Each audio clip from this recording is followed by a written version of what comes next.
Welcome back, students, in your University Tutorial YouTube channel. In this video, we are discuss complete syllabus with 100 plus question and answer of ICT, which are essential for clearing the exam of KVS, NVS, EMRS, TGT, PGT in one video. ठीक है, तो हम अभी करने जा रहे हैं बच्चों। सबसे पहले हमारा इसका एजेंडा क्या रहेगा, इस वीडियो में हम क्या पढ़ेंगे, सिलेबस का ओवरव्यू लेंगे, फंडामेंटल ऑफ कंप्यूटर सिस्टम पढ़ेंगे, ऑपरेटिंग सिस्टम के बारे में, एमएस ऑफिस के बारे में, कीबोर्ड की जो शॉर्टकट है उनको भी क्वेश्चन के थ्रू लेंगे, कंप्यूटर की जो टर्म्स हैं और शॉर्ट फॉर्म है, एब्रिविएशन का मतलब शॉर्ट फॉर्म है, और कंप्यूटर नेटवर्क के बारे में क्वेश्चन करेंगे, साइबर सिक्योरिटी के बारे में क्वेश्चन रहेंगे, इंटरनेट टेक्नोलॉजी के बारे में रहेंगे और क्विक रिवीजन हमारा रहेगा। तो कुल मिलाकर सिलेबस का ओवरव्यू में क्या क्या है, हम अपने फंडामेंटल ऑफ कंप्यूटर सिस्टम्स और basic operating system, MS office, keyboard के शॉर्टकट, ये सब सारा हमारा रहेगा। टोटल क्वेश्चन कितने हैं, 105 है। ठीक है, fundamentals, OS, MS office, internet के 15 क्वेश्चन, फिर 15 क्वेश्चन कीबोर्ड शॉर्टकट के, नेटवर्क और साइबर सिक्योरिटी के, कंप्यूटर टर्म और एब्रिविएशन के, ऐसे 15-15 क्वेश्चनों का हमने जोड़ा बना रखा है। पहले 15 क्वेश्चन हम अपने फंडामेंटल ऑफ कंप्यूटर सिस्टम के हैं। तो पहला क्या है, what is the primary function of input. Input का इनपुट यूनिट का सबसे पहला काम क्या है, accept data from external device like keyboard और माउस, है ना। माउस और कीबोर्ड से ही आप जो प्राइमरी डाटा है ना वो डालते हो, इनपुट उसको लेता है। उस इनपुट का काम, यही काम है कीबोर्ड और माउस से डाटा लेना, है ना। और कन्वर्ट करता है उस डाटा को बाइनरी नंबर्स में, क्योंकि आप कंप्यूटर को जो भी आप डाटा देते हो ना वो उसको एज इट इज नहीं लेता, उसको कन्वर्ट करता है प्रोसेसिंग के थ्रू। क्योंकि मैथ अपनी तो लैंग्वेज हो सकती है, हिंदी हो, इंग्लिश हो, कंप्यूटर की लैंग्वेज बाइनरी नंबर में होती है, 0101। जीरो स्टैंड्स फॉर, कुल मिलाकर जो उसके काम की चीज होती है तो उसको तो वन कंसिडर कर लेता है, काम की नहीं होती तो जीरो कंसिडर कर लेता है। डिफाइन एएलयू, एएलयू का नाम ही जैसे दिख रहा है, सीपीयू का एक कंपोनेंट है। जैसे A for arithmetic, L for logic, U for unit, perform from basic operation like addition, subtraction और लॉजिकल कंपैरिजन। जैसे आप कुल मिला के किसी भी एक टेबल में से सात 60%, 80%, 90% के स्टूडेंट्स का डाटा है आपके पास, आपको चाहिए 70% और अबो, तो वो आपको लॉजिकल कंपैरिजन करके तुरंत दे देता है ना। कुल मिलाकर, अच्छा इसमें है ना, कुल मिलाकर बड़ी बड़ी कैलकुलेशंस नहीं होती, छोटी कैलकुलेशन होती हैं इसमें। एएलयू में जो बड़ी कैलकुलेशन है वो तो सॉफ्टवेयर करते हैं, तो इसमें जो बेसिक्स जो अर्थमेटिक है ना, एडिशन, सब्ट्रैक्शन, मल्टीप्लिकेशन, ये सब होता है, और लॉजिकल कंपैरिजन होते हैं, एंड और के, है ना। और what is difference between primary and secondary memory. Primary memory दो टाइप की होती है क्या, रीड, जैसे ये रैम होती है और रोम होती है। Read access memory and read only memory, ठीक है। जो कि प्राइमरी मेमोरी अपनी फास्ट होती है, वोलेटाइल होती है, इनमें से एक वोलेटाइल होती है, एक नॉन वोलेटाइल होती है। रैम वोलेटाइल और रोम नॉन वोलेटाइल, यानी परमानेंट होती है रोम में, है ना। फॉर इमीडिएट यूज होती है। सेकेंडरी मेमोरी क्या होती है, स्लोअर होती है और नॉन वोलेटाइल होती है for long term storage. Hard disk drive में डाटा पता नहीं कितने दिन तक पड़ा रहता है, तो इसीलिए एसएसडी भी क्या होती है, सॉलिड स्टेट डिवाइस होती है, ड्राइव होती है। तो ये नॉन वोलेटाइल होती है और लॉन्ग टर्म के लिए स्टोरेज का काम करती है। फिर explain the role of control unit. Control unit का नाम जैसा नाम वैसा काम, क्या करता है ये डायरेक्शन देता है प्रोसेसर को ऑपरेटिंग के लिए, भाई फैचिंग के लिए, डिकोडिंग के लिए, जो भी उसके पास इंस्ट्रक्शन गई, कोई भी इंफॉर्मेशन गई, उसको क्या करता है, डिकोड करता है, फैच करता है, जोड़ता है, घटाता है और कोऑर्डिनेट करता है अलग यूनिट से। और सब अपना काम, इनपुट आउटपुट सारा डाटा मेमोरी से आ रहा है कि नहीं आ रहा है, और जा रहा है कि नहीं जा रहा है, किसी के पास पहुंच रहा है कि नहीं पहुंच रहा है। तो जो भी आप कमांड देते हो सही से वो काम कर पा रही है। पहले आपने 4 कमांड दे दी, जो काम फर्स्ट कम फर्स्ट सर्व, जो आपने पहले कमांड दिया तो पहले वो ऑपरेट हो रही है कि नहीं हो रही है। ये छोटी कमांड जो जिसमें ज्यादा कंप्यूटर का जोर नहीं लग रहा है, वो जल्दी कंट्रोल यूनिट उसको जल्दी पास कर देती है। यानी हम कुल मिला के मैंने 2 कमांड दे दी है अभी कंप्यूटर को, और साथ में ही मैंने मिनिमाइज कर दिया, तो पहले मिनिमाइज करेगा वो, है ना, बाद में वो पीछे वो चलती रहती है। यानी जिसमें मेमोरी का कम यूज होता है, जिसमें कंप्यूटर को वर्क करने का कम जरूरत पड़ती है, तो वो कमांड पहले हो जाती है। कंट्रोल यूनिट का काम यही है, पूरे मतलब सिस्टम को कंट्रोल करना। कंप्यूटर के फंडामेंटल्स क्या है, आप देखते हो, डिस्क्राइब चेचे मेमोरी, है ना, ये high speed temporary storage memory होती है, इसकी बिल्कुल हाई स्पीड होती है। जैसे ये क्या है, इंटरनेट पे ही आपने 4-5 बार कोई चीज सर्च करी है तो उसी प्रकार की मेमोरी आपको अपने आप से ही वो देना शुरू कर देता है, वो चेचे मेमोरी में ही आता है ना। तो ये कहाँ स्टोर होती है, ये सीपीयू और रैम के बीच में ही रिड्यूस हो जाती, सीपीयू और रैम के बीच में होती है, जो कि आपके टाइम को रिड्यूस करती है, कम करती है, कोई भी सर्चिंग के लिए, है ना, फ्रिक्वेंटली डाटा यूज करने के लिए। आप जैसे ही मैं यहाँ पर मैंने विंडोज पे जाऊंगा मैं या फिर सर्च में जाऊंगा तो मेरे को चीजें ना तुरंत दिखा देता है ये, यानी ये बाहर ही पड़ी होती है, रैम और सीपीयू के बीच में है ये, है ना, मेमोरी। तो ये टेम्परेरी मेमोरी है, वोलेटाइल मेमोरी है। फिर आप पढ़ते हो वोन न्यूमैन आर्किटेक्चर, ये क्या होता है, ये डिजाइन होता है कहाँ, जहाँ डाटा और इंस्ट्रक्शन शेयर करते हैं सेम मेमोरी एंड बस, कॉमन इन मॉडर्न कंप्यूटर। ये वोन न्यूमैन आर्किटेक्चर है, ये आजकल के कंप्यूटरों में ज्यादा यूजेस में आता है। क्या कहते हैं हम, ये एनालॉग और डिजिटल कंप्यूटर क्या होता है, एनालॉग तो है ना, पुराने टाइम में जो साइंटिस्ट वगैरह यूज करते थे, और जैसे यूएसए वगैरह बड़े देशों में आप देखते हो, ऐसी मशीन जहां पर आप पैसा डालते हो और वो क्या कर देती है, कंटिन्यूअस डाटा को प्रोसेस करके तुरंत आपको अ, अंदर से कोल्ड ड्रिंक वगैरह है, बिस्कुट है, वो तुरंत दे देता है।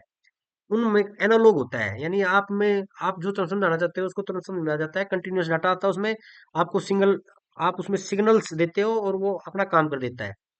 और ये यानी पुराने टाइम की चीजें हैं। और डिजिटल में जो रिसेंट मॉडर्न टाइम की चीजें हैं, digital handles discrete binary number है, यानी यहाँ पर तो क्या है, आप जो लैंग्वेज देते थे वो लैंग्वेज को कंटिन्यूअस डाटा फॉर्मेट में लेता था, और यानी ये कुल मिलाकर उसको एज इट इज पढ़ के और उसको ऑपरेट करता था। डिजिटल जो कंप्यूटर्स हैं वो बाइनरी डाटा पे बेस होते हैं, जैसे आजकल अपने पीसीज हैं, लैपटॉप है, जो भी आप उसको समझाना चाह रहे हो तो वो प्रोसेस करके उसको 0101 में कन्वर्ट करके फिर समझेगा और फिर उस पर ऑपरेट करेगा। और ये पीसीज है, ये या लैपटॉप है, आप देखते हो तो इस एनालॉग कंप्यूटर से बेटर है, फास्ट है, एफिशिएंट है ना। और यहाँ पर तो आप क्या है, पुराने टाइम में जो साइंटिस्ट वगैरह थे वो प्रेशर निकालने के लिए, टेम्परेचर की वैल्यू निकालने के लिए, इन सब सारी चीजों के लिए काम करने के लिए एनालॉग जो कंप्यूटर था उनका यूज करते थे। ये लिमिटेड ही होते थे, बहुत कम होते थे। और पर्पज ऑफ आउटपुट इनपुट, जो पर्पज ऑफ आउटपुट यूनिट का काम क्या होता है, आउटपुट, जैसे आप प्रिंटर होता है ना, उसका काम क्या है, वो बाइनरी डाटा को है ना ह्यूमन रीडेबल फॉर्म में, जैसे प्रिंट आउट में, टेक्स्ट में, मॉनिटर पे या प्रिंटर पे निकालने का काम करता है। ठीक है, आउटपुट यूनिट का काम यही है। फिर आप आगे चलते हो, व्हाट इज बस इन कंप्यूटर आर्किटेक्चर। बस का काम क्या है, communication pathway transform data address control signal between component. जैसे बस का काम होता है इधर से उधर चीजों को ले जाना। बस का आर्किटेक्चर, कंप्यूटर आर्किटेक्चर में काम क्या है, ये एक पाथवे है कम्युनिकेशन का, डाटा को, एड्रेस को, कंट्रोल को, सिग्नल को कंपोनेंट के बीच में भेजने का। और फिर डिफाइन एम्बेडेड सिस्टम, एम्बेडेड का मतलब होता है चीजों के अंदर चीजें जब फंसी होती हैं तो उसको हम क्या बोलते हैं, एम्बेडेड सिस्टम। जैसे specialise computer integrated into device, जैसे कुल मिलाकर आजकल तो ऐसी वॉशिंग मशीन है, एग्रीकल्चर में कल्टीवेटेड सिस्टम है, वहां पर इनबिल्ट कंप्यूटर्स है। तो एम्बेडेड सिस्टम का मतलब क्या है, जब कंप्यूटर से डिवाइस जोड़ने की बजाय डिवाइस में ही कंप्यूटर हो, ऐसे सिस्टम को हम एम्बेडेड सिस्टम बोलते हैं। वॉशिंग मशीन है इसका फेमस एग्जांपल, है ना, कंप्यूटर बेस्ड जो वॉशिंग मशीन होती है। आप देखते हो कि what is the clock speed of CPU, ये क्या है, मेजर साइकिल्स पर सेकंड, ये गीगा हर्ट्ज, है ना। तो major cycle per second, higher speed means faster instruction execution. जब किसी सीपीयू की या हायर स्पीड है, कंप्यूटर की हायर स्पीड है, तो उसका मतलब क्या है, वो इंस्ट्रक्शंस का एग्जीक्यूशन ज्यादा स्पीड से करता है। फिर क्या है, और एक्सप्लेन फ्रेमवेयर। फ्रेमवेयर क्या है, software store in non volatile memory, यानी यानी फायरवेल, फ्रेमवेयर, ये क्या होते हैं, अपने नॉन वोलेटाइल मेमोरी में, यानी एसएसडी में, कंप्यूटर के अंदर जो हार्ड हार्ड डिस्क होती है, यानी जो भी जहां पर मेमोरी स्टोर होती है ना, वहां अंदर एक सॉफ्टवेयर होता है, कंट्रोल हार्डवेयर डायरेक्टली। ठीक है, जैसे इसका एग्जांपल क्या है, BIOS, जिसका हमने फुल फॉर्म ऊपर भी पढ़ा था। ठीक है, तो अब क्या है, what is hybrid computer? Hybrid computer जैसा नाम वैसा काम। जो दो टाइप के कंप्यूटर होते हैं, एनालॉग और डिजिटल, जो दोनों का कॉम्बिनेशन हो, बस एनालॉग और डिजिटल डाटा का जो कंबाइन करके काम करता है, तो इस प्रकार के कंप्यूटर को हम हाइब्रिड कंप्यूटर बोलते हैं। ठीक है, ये ज्यादातर किसमें काम आता है? इंजीनियरिंग में काम आता है। किसके लिए? कैलकुलेशन वगैरह करने के लिए, सिमुलेशन करने के लिए। फिर what is kernel in OS?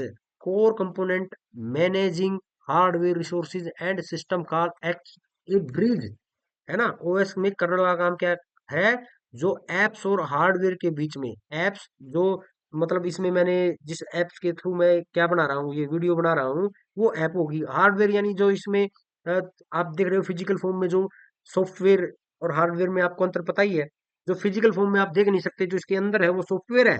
Hardware जो आपको दिखाई दे रहा है, बाहर पड़ा है, माउस है, कीबोर्ड है, मॉनिटर है, ये हार्डवेयर है। यानी हार्डवेयर और एप्स के बीच में क्या करे? जो ब्रिज का काम करे, ऐसे कंपोनेंट को हम कर्नल बोलेंगे इन ऑपरेटिंग सिस्टम। ठीक है, आप बात करोगे बैच और इंटरेक्टिव के बीच में क्या डिफरेंस है? बैच क्या क्या करती है? जो प्रोसेस करती है jobs in group without user interaction. Interaction यानी यूजर इंटरेक्शन, यानी इनपुट, इनपुट होती है यूजर। ठीक है, इनपुट को दरकिनार करके क्या करता है? जो मतलब ग्रुप्स के अंदर कार्य करता है, प्रोसेस करता है।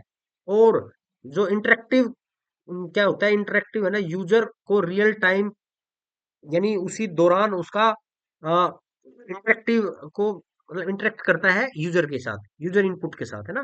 तो इंटरेक्टिव और बैच में यही अंतर है। बैच तो क्या करता है? यूजर को बाईपास करता है, और इंटरेक्टिव यूजर को यानी इनपुट डाटा को कंसीडर करता है। फिर आप चलते हो आगे इसी में।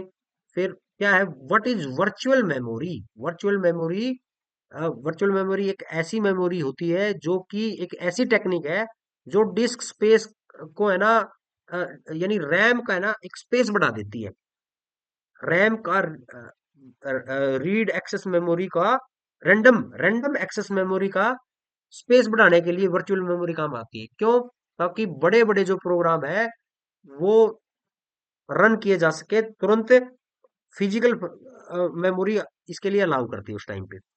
ऐसी टेक्निक जो रैम की स्पेस को बढ़ाए, किसके लिए? बड़े बड़े प्रोग्रामों को रन करने के लिए। ऐसी मेमोरी को हम वर्चुअल मेमोरी बोलते हैं। ठीक है, अब हम चलते हैं आगे। What is deadlock in operating system? Deadlock ऐसी, जैसा नाम वैसा काम, situation where process wait indefinitely for resources held by each other. मान लो एक आदमी है, एक उसका काम है, दूसरा आदमी है, दूसरा उसका काम है ना। K1 और K2, मतलब इसके पास तो ये काम है और बी के साथ K2 काम है। ए काम करना चाह रहा है K2 का, जैसे होता है ना, टीजीटी तो काम करना चाहता है पीजीटी का, और पीजीटी काम करना चाहता है टीजीटी का, और वो कंफ्यूज हो जाए। वो उसको अपना काम देना चाह रहा है, वो उसको काम देना चाह रहा है, और वो एक लूप में फंस जाए, ऐसे लोक में फंस जाए, मृत लोक में फंस जाए। ऐसे लोग को हम dead lock in operating system बोलेंगे। और इसको हम कैसे, इस चीज से हम कैसे बच सकते हैं? हमको है ना एल्गोरिथम को डिफाइन करना पड़ेगा, हर को अपना काम समझाना पड़ेगा। तो डेड लॉक इन ओएस यही है कि स्पेसिफिक हमको अपने प्रोग्राम में ये चीजें ध्यान रखनी है कि भाई हमको काम अच्छे से हमने डिवाइड कर रखा है कि नहीं कर रखा है, प्रोग्राम को अच्छे से मैनेज कर रखा है कि नहीं कर रखा है। What is paging? जैसा इसका नाम है, पेजिंग का मतलब क्या होता है? मेमोरी को मैनेज करना। मेमोरी को मैनेज करने के लिए पेजिंग हम करते हैं। जैसे हम MS वर्ड में लिखते हैं, कहीं स्पेस ज्यादा रह जाता है, कहीं पे कम रह जाता है, साइडों में, ऊपर नीचे, है ना। आप मेमोरी को उस वर्ड में मैनेज करने के लिए क्या करते हो? फिक्स साइज पेज करते हो, और वो थ्रू आउट फिर सेम रहता है। किस लिए? फिर जब हम किसी साइज, किसी A4 साइज करते हैं, A3 साइज करते हैं, उससे क्या होता है कि मेमोरी की मैनेजमेंट हो जाती है। और मेमोरी मैनेजमेंट क्या होगी? जहां कंटेंट ज्यादा है वो स्वैप होके नीचे चला जाता है, या नीचे वाला ऊपर चला जाता है। इसको हम पेजिंग बोलते हैं, जो कि अपने को क्या करता है? डाटा के लोकेशन को एलोकेट करने के लिए ये एफिशिएंट होता है। यानी ये पेजिंग प्रोसेस क्या करती है, डाटा को एलोकेट करती है, ये यहाँ बैठेगा वो वहां बैठेगा, उसके लिए उसको इधर से उधर जाना भी पड़ सकता है, स्वैपिंग भी करनी पड़ सकती है। तो पेजिंग क्या है, paging just a memory management है। ठीक है। इनटू, जब आप रैम रैम में जो मेमोरी होती है, रैंडम एक्सेस मेमोरी में पेज की साइज को फिक्स करता है। जैसे आप देखते हो, मान लो 64 GB की आपकी रैम है और एक पेज का साइज है 4 GB, तो कुल मिलाकर कितने पेजों की संख्या हो जाएगी फिर, इससे डिवाइड कर दो। 16 पेजेस में ये रैंडम एक्सेस मेमोरी डिवाइड होगी इक्वली इक्वली। ठीक है, फिक्स साइज कर दिया आपने। तो कुल मिलाकर इस प्रकार से आप पेजिंग को निकाल भी सकते हो। ठीक है। और फिर आप देखते हो, define real time operating system handles time critical task with guaranteed response. जैसे एग्जांपल क्या हो जाएगा, रियल टाइम ऑपरेटिंग सिस्टम का एग्जांपल क्या है, जैसे रोबोटिक में, एविएशन में यहाँ काम आता है सीधा ये, क्योंकि ये रियल टाइम क्रिटिकल टास्क को गारंटी के साथ रिस्पॉन्स करने का काम करता है रियल टाइम ऑपरेटिंग सिस्टम। ठीक है। अब आप बात करते हो थ्रेसिंग। व्हाट इज थ्रेसिंग, नाम क्या कहना चाह रहा है, एक्सेसिव पेजिंग काजिंग लो सीपीयू यूटिलाइजेशन। आप कई बार क्या कर देते हो, जब पेजिंग करते हो उसके कारण क्या होता है भाई, सीपीयू की मेमोरी डिस्ट्रीब्यूट हो जाती है अलग अलग जगह, उसकी वजह से क्या हो जाता है, सीपीयू की जो स्पीड है ना वो कम हो जाती है और सीपीयू की यूटिलाइजेशन भी लो हो जाती है। ये कब आती है, ये प्रॉब्लम जब आती है थ्रेसिंग की, when too many process complete for memory. या मैं एक एक की टाइम पे बहुत सारी कमांड दे दूं, है ना, डाउनलोडिंग की 4-5 वीडियो डाउनलोड की इकट्ठी कमांड दे दी, उससे क्या हो जाएगा, क्रैशिंग हो जाएगी, एक्सेसिव पेजिंग हो जाएंगी। वही एक्सेस वो पेज बनाएगा, ये यहाँ डाउनलोड हो रहा है, वो वहां डाउनलोड हो रहा है, इकट्ठी डाउनलोडिंग लगा रखी है, तो सीपीयू कंफ्यूज हो जाएगा किसको पहले डाउनलोड करूँ, वो छोटी एमबी को पहले डाउनलोड करेगा, है ना। तो वहाँ वो सीपीयू कंट्रोल यूनिट को भी अपनी डायरेक्शंस देगा, है ना। तो ये जब ही यूज होता है जब आप मैनी प्रोसेस कंप्लीट करने के लिए मेमोरी पर निर्भर होते हैं। ठीक है। फिर एक्सप्लेन फाइल लोकेशन मेथड। तो आप क्या करते हो, फाइल को एलोकेट करते हो। जैसे ये जो एग्जांपल है ना, ये एग्जांपल किसका है, ये सी में है फाइल, यूजर्स में है, फिर यूजर में आया, डेस्कटॉप में पीजीटी सॉफ्टवेयर, जो पीजीटी इसका फोल्डर है, फिर आगे इस पीडीएफ का नाम क्या है, IC2, और फिर dot PDF, portable document format. यानी ये इसे इसको ही हम क्या बोलते हैं, इस सारे सब को हम एलोकेशन ऑफ फाइल बोलते हैं। यानी कंटीजियस होना चाहिए, सिक्वेंशियल में है, जैसे यहाँ पर ये सीक्वेंस में है ना, पूरा सीक्वेंस में है। फिर ब्लॉक में है, लिंक्ड भी है। यानी जब मैं इसको खोलूंगा तो सी में से यहाँ जाओगे, इसमें से यहाँ जाओगे, इसमें से यहाँ जाओगे, ये पूरा का पूरा लिंक है। पॉइंटर, जैसे आप थोड़ा और अंदर जाओगे तो ये इस टाइप से और खुले खुला मिलेगा ये, तो ये पॉइंटर लगे हुए हैं। ठीक है। और इंडेक्स भी हुआ है, नंबरिंग भी है, सेंट्रल इंडेक्स फॉर ब्लॉक्स। ठीक है। फिर आप देखोगे स्पूलिंग क्या है, साइमल्टेनियस, इसकी स्पूलिंग की फुल फॉर्म क्या है, साइमल्टेनियस पेरिफेरियल ऑपरेशन ऑनलाइन। ठीक है। जैसे एक साइमल्टेनियस का मतलब क्या है, एक साथ में, पेरिफेरियल ऑपरेटिंग ऑनलाइन। जैसे क्या है, queues print jobs to avoid delay. जैसे मैंने क्या किया, प्रिंट आउट दे दिया, प्रिंट आउट के लिए कमांड दे दी, और उस प्रिंट आउट के लिए जो मेमोरी आउटपुट को प्रिंटर को जाएगी ना, उससे उससे क्या है, जो मैं कंप्यूटर चला रहा हूँ ना उसकी स्पीड पे कोई फर्क नहीं पड़ता, क्योंकि एक वो एक टाइप की मेमोरी है ना, कहीं पे जाके वो भेज देता है किसी जगह पर, और वहां से वो मेमोरी प्रिंटर को जाती रहेगी, जाती रहेगी, उसकी वजह से उसकी स्पीड पे, कंप्यूटर की परफॉर्मेंस पे कोई फर्क नहीं पड़ेगा। इस इस प्रोसेस को क्या बोलते हैं कि भाई, एक काम चलता भी रहे, ऑनलाइन ऑपरेशन भी चलता रहे, ठीक है, और साथ साथ में सारा काम भी हो जाए। ये स्पूलिंग करता है कंप्यूटर उस टाइम पे, जब प्रिंट की हम कमांड देते हैं तो स्पूलिंग के थ्रू होती है, एक टाइप की डाटा को एक जगह भेज देता है और अपने काम को रोकता नहीं है। ठीक है। तो कुल मिलाकर उसमें अवॉइड डिलेज। ठीक है। अब देखो, differentiate between GUI and CLI। ये GUI एंड CLI क्या है, G for graphic and visual. GUI किसके लिए यूज होता है, visual and icons, user friendly होता है ये, ठीक है। CLI, use for text command, efficient for experts, ठीक है। अब आप आगे चलोगे, what is multi processing. Multi processing को पढ़ोगे तो OS supporting multiple CPUs for parallel task execution, improving performance. Multi processing में क्या होता है, जब ऑपरेटिंग सिस्टम मल्टीपल CPU को, जैसे अपनी लैब होती है ना, उसमें बहुत सारे मॉनिटर होते हैं, बहुत सारे डेस्कटॉप के साथ CPUs होते हैं, उनको पैरेलली, है ना। मल्टी प्रोसेसिंग का मतलब ये है, एक लैब में बहुत सारे CPU इकट्ठे काम कर रहे हैं पैरेलल उसमें, और किसी की परफॉर्मेंस है ना, वो किसी की परफॉर्मेंस डाउन नहीं करेगा, सेम चलेंगे। ऐसा नहीं है कि एक एक में कम चल रहा है, दूसरे में ज्यादा चल रहा है। पैरेलल टास्क एग्जीक्यूशन करने के लिए मल्टी प्रोसेसिंग होती है वहां पर। आप अब आगे चलोगे, एक्सप्लेन इंटरप्ट इन OS। ये इंटरप्ट का मतलब क्या होता है? इंटरप्ट का मतलब होता है बाधा डालना, है ना। जब signal from hardware software pushing current process to handle, जैसे प्रिंट आउट दे दिया, वो सब प्रिंट आउट में प्रिंट आउट आने लगे खराब, प्रिंटर की कार्टेज की वजह से या किसी वजह से, और अपना नुकसान भी होना चाहिए, पेज भी खराब नहीं होने चाहिए, है ना। तो आप क्या करते हो, इंटरप्ट करते हो, सिग्नल देते हो हार्डवेयर के थ्रू, या तो सीधा भाई आप बटन बंद कर दोगे, या सॉफ्टवेयर के थ्रू क्या करोगे, क्रशर को ले जाके कट कट करोगे, या उसको स्टॉप स्टॉप करोगे। इस प्रोसेस को हम इंटरप्ट बोलते हैं। जैसे की प्रेस करेंगे तुरंत, Alt+F4 करके शट डाउन कर देंगे, यदि जमाए काबू में नहीं आया, तो इस प्रकार की प्रोसेस को हम इंटरप्ट बोलते हैं।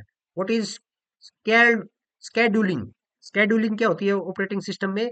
जब आप एक एल्गोरिथम को असाइन करते हो CPU को टाइम टू टाइम प्रोसेस करने के लिए, जैसे कोई पहले कमांड दी तो उसको पहले ही आप सर्विस पे लगा दोगे, first come first service. FS, FCFS, इसकी फुल फॉर्म आ जाए तो फर्स्ट कम फर्स्ट सर्व। तो स्केड्यूलिंग का मतलब भी यही है, आप एक ऐसा एल्गोरिथम बनाते हो, ऐसा रूल बनाते हो, CPU को एक ऐसा काम देते हो, भाई इस प्रकार से आपने चीजों को रखना है।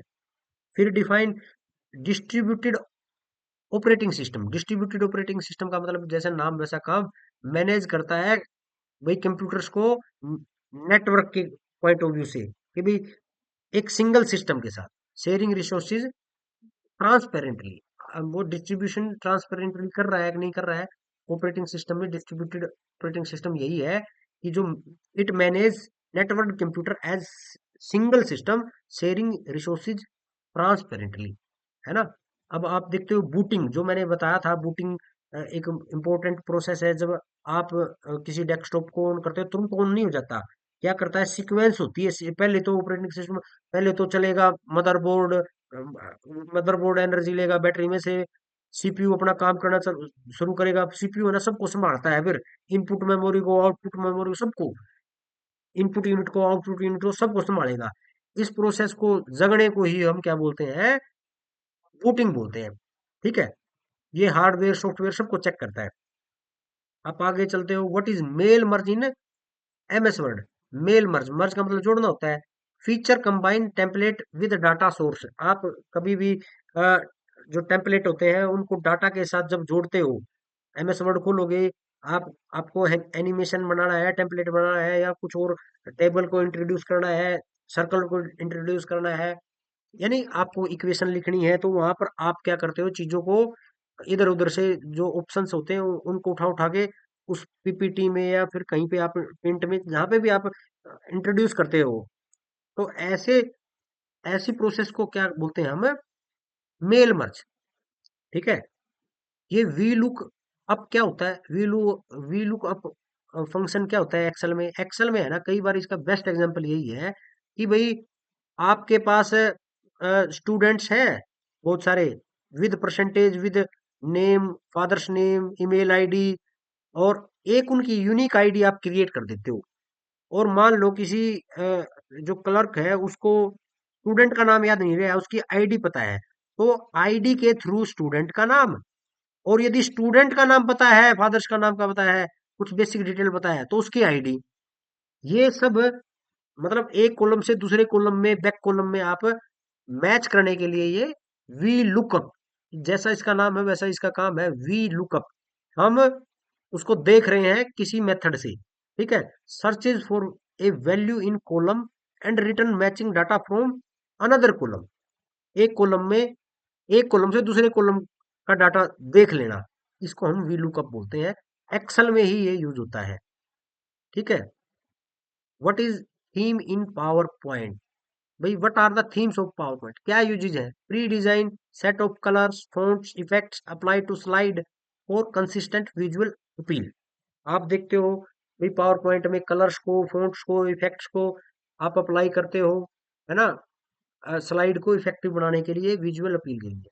तो पावर पॉइंट यानी स्लाइड पीपीटी के लिए ही इसका रहता है। Define pivot table in Excel. Excel में पिवट टेबल क्या होता है?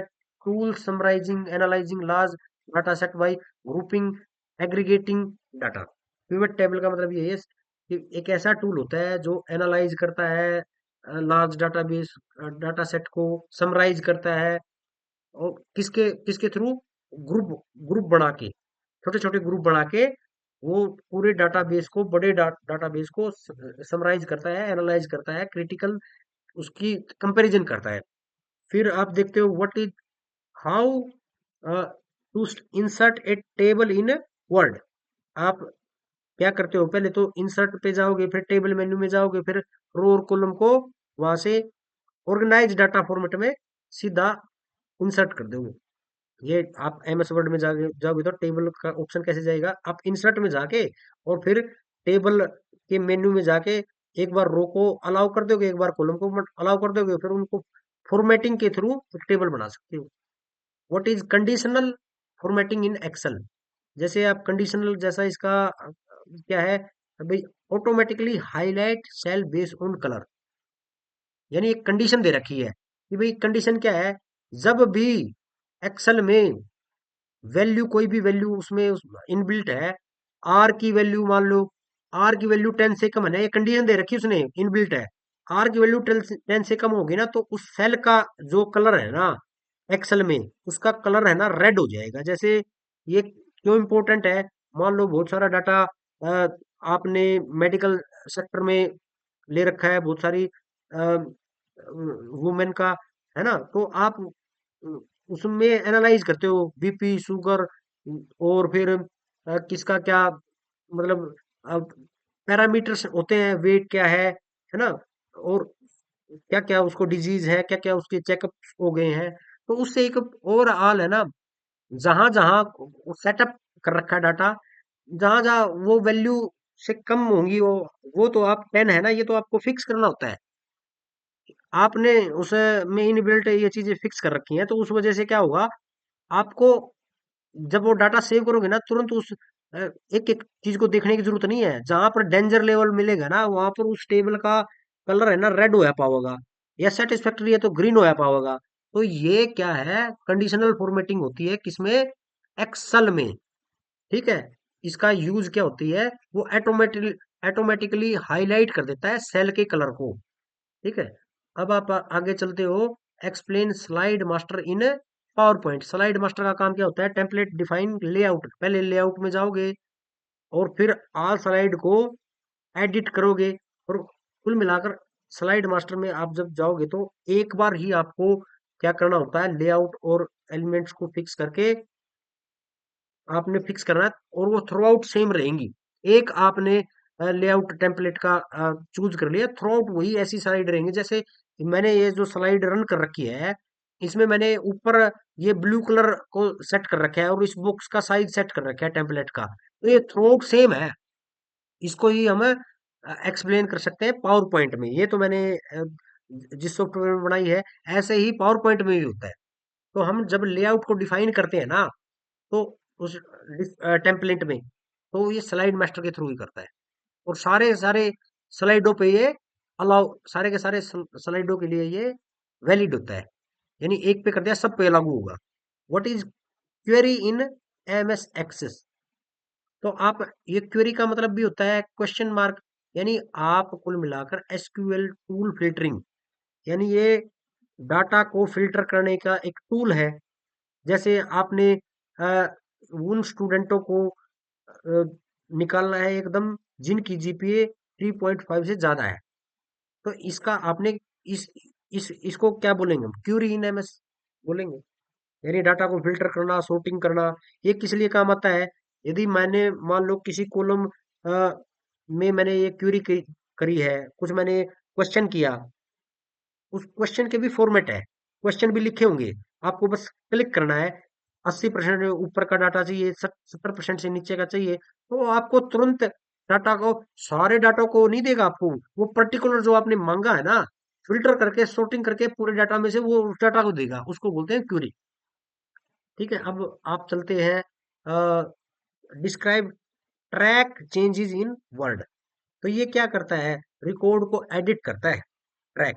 ठीक है, with author name for collaborative review. ये ट्रैक आप वर्ड में देखोगे ना, ये जरूरी इसीलिए है, जब आप ट्रैक को लगा देते हो ना एमएस वर्ड में, तो वो सारे जितने भी उसमें उस फाइल में एडिट हुए होंगे, चेंज हुए होंगे, स्पेलिंग ठीक हुई होंगी, स्पेलिंग मिस्टेक हुई होंगी, या फिर कुछ लाइन कुछ गलत है तो वो आपने ठीक करी है, या कहीं से कोई लाइन हटाई है या जोड़ी है, यदि आपने ट्रैक का ऑप्शन क्लिक कर रखा है तो आपको सारे edit with time with date सारा आपको मिल जाएगा कि किस डेट में क्या काम हुआ है। ये क्यों जरूरत पड़ता है, जब रिसर्च स्कॉलर कोलोबरेशन में काम करते हैं, तो वो ट्रैक यदि आपने लगा रखा है तो दूसरे ऑथर्स को भी उसका पता चल जाता है, क्या आपने जोड़ा है, क्या आपने उड़ाया है, क्या उसमें इंसर्ट किया है, क्या उसमें से डिलीट कराया है, उसका रिकॉर्ड को वो एडिट करता है। तो thanks for joining, we meet in next part of this video. Okay, जो नेक्स्ट के क्वेश्चन है वो हम नेक्स्ट वीडियो में करेंगे। और वीडियो अच्छी लगी तो वही काम करना है जो पिछली वीडियो में बताया था। क्या बताया था?